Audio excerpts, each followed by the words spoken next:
I think it's important as an association, and for this association specifically, to discuss emerging technologies because restoration is an industry that's been built on craftsmanship and grit for its entire inception. But if we don't pay attention to technology, we run the risk of being left behind by it. As far as the advocacy work the RIA can do in the technology arena is calling for more data security, especially for contractors' data.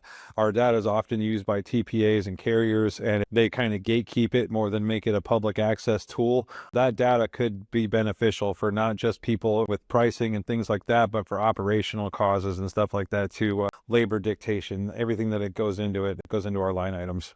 It's important for the RIA to educate its membership about emerging technologies so that they don't run the risk of being left behind. It's very important that we as an association pull up our peers as much as possible to educate as many people as we can about the emerging, not just with technology, but any kind of trend that's coming up in our industry, because it will have a drastic effect.